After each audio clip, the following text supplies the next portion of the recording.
What's going on, YouTube? Lil Unk back again with another reaction. Today we got NBA legends explain how crazy good Larry Bird was. The last Larry Bird reaction will be at the end of the video. Stay tuned for that.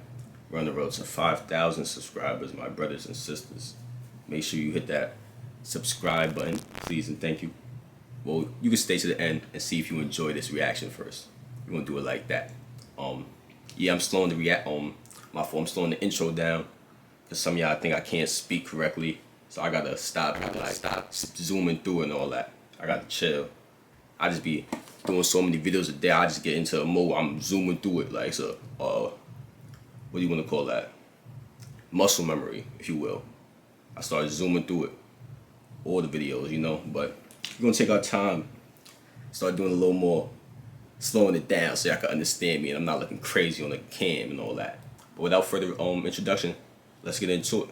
The man from Indiana who gave us an 80s to remember by lighting up a battle between the Celtics and the Lakers will forever be heralded as one of the players who saved basketball. Bird and Magic's coast-to-coast war and jaw-dropping styles gave the NBA the boost it needed before the emergence of Michael Jordan. But for Bird, with 3 titles, 2 Finals MVPs, and 3 consecutive MVP seasons, some forget just how good he really was. Today we look at NBA players explaining how crazy good Larry Bird was in his prime. Before we get into all that, if you want to win a PS5 with NBA 2K22 and Madden NFL 22 included, leave a like, comment, subscribe, and turn on notifications to enter the giveaway. When speaking of the NBA's greatest of all time, there's always 5 or 10 guys that hit the list. Each carries a different generation. From 50s Bill Russell to 60s Wilt Chamberlain or 70s Kareem Abdul-Jabbar, 80s Magic Johnson, 90s Michael Jordan, 2000s Shaquille O'Neal and Kobe Bryant, to today's LeBron James. Some get overlooked when they shouldn't, for example, Tim Duncan. And others get left behind because of the lack of titles, like Charles Barkley. What happens when all these players talk of another great as if he was like no other? Larry Bird was lauded by most of these legends, because he was one of them too. He was consistent, tough, offensively masterful, and one of the first big guys to shoot many three-point shots. LeBron James spoke candidly in an interview about how he was one of the few guys ever to win a three-point contest with a warm-up shirt on. LeBron referring to the time Larry won his 3rd consecutive three-point contest. James continued, "For young guys that don't know him, you know, they think of Larry Bird as a jump shooter, but he was so much more than that. He was a passer. He averaged double-digit rebounds. He defended, he took charges. And, you know, he's a straight-up complete basketball player, and me as a small forward." Later in his career, LeBron adapted his game to the new way of basketball, which was a charge led by the Golden State Warriors in shooting more from behind the arc. LeBron was considered a big guy, but began shooting more threes and no doubt was heavily influenced by the fact that Larry Legend had already achieved this feat in the 80s. In another interview when asked about his top 3 of all time, LeBron put Larry Bird firmly in there with MJ and Dr. J. My God, 3, Larry Bird, Dr. J. Michael. Shaq had a very different opinion on Larry initially. He said he disliked Bird because he was jealous. He thought, how could this regular-looking guy do everything? Never really had a chance to play against Larry Bird, but I actually used to hate Larry Bird. I hated him.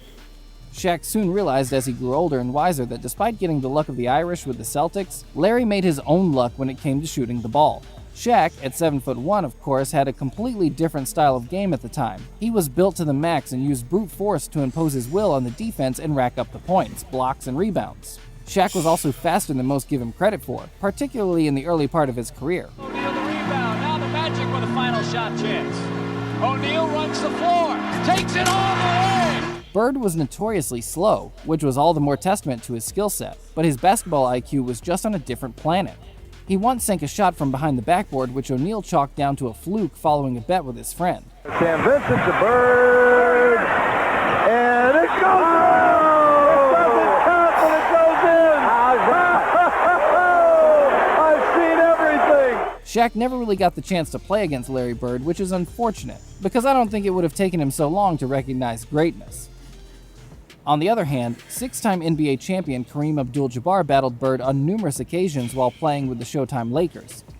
Bird got the better of him in the 1984 finals, and took another 2 in a decade that was largely dominated by the purple and gold. Kareem spoke about how Larry might have been the best he had played against and said, "How good was Michael Bird? Jordan. I don't think people don't look at him and think, yeah, oh, he's say, a white "Oh, guy, slow guy." The chubby white guy, he wore us out, man.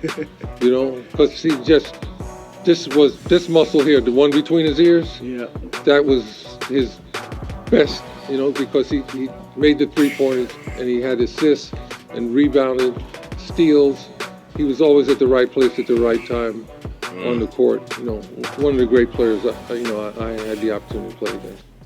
11-time All-Star Charles Barkley, a regular season MVP during a star-filled 90s, was once asked, "Are you better than Bird?" And he took a long pause before answering, which is very telling. Am I better than Bird? Oh man, that's a great question. Most great players respond immediately with how they think they're the best because you have to have that kind of mentality in order to get to the top. Instead, Barkley answered, I'm a better rebounder. I'm probably a better defender. He's a better shooter, obviously. A lot of people talk about who's better. But you have to have that mentality. No, you know. I think, it's a team game. I think deep down he knew that Bird was a better player, and for someone as good as Chuck to be stumped like that in an interview shows you how heavy the weight of Larry Bird's legacy was. Chuck don't Former play by his teammate legacy. Kevin McHale also Chuck be references giving how himself unreal praise, Bird so was to you play. know.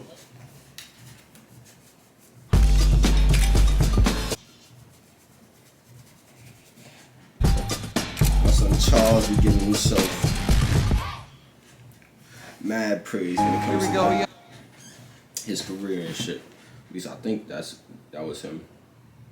Maybe I'm talking about somebody else. Play with. McHale was Bird's right-hand man while playing with Boston, claiming the Sixth Man of the Year award twice, along with 7 All-Star appearances. His story of a specific Detroit game is fascinating. There was a bit of time left on the clock, and we had beaten Detroit, and I just scored 56, and I'm walking off the court, and Larry said, "Where are you going?" I said, "I'm done." I said, "I'm exhausted. I'm tired." Larry goes, "Don't do it, man, because when I get that hot, I'm not coming out of the game." A week later, he got that hot. He looked at me at about 50 points, and he looked at me and said, "I told you." The pair would go on to win 3 titles together, and McHale would continue to tell stories that live on in Celtics folklore forevermore. A highlight being a throwback from Bird's brutal trash talk at a game in Phoenix. We have a play, out of bounds play, I'm taking it out, and Larry says, "I'm going to bust off the play, and I'm just going to come out, and I'm going to shoot a 3, and I'm like, "We're down 2. I'm like, "No, don't do that." I'm like, "Let's shoot a 2, please. Go to the hole, try to get fouled. Let's just get into overtime, see if we can't win this game."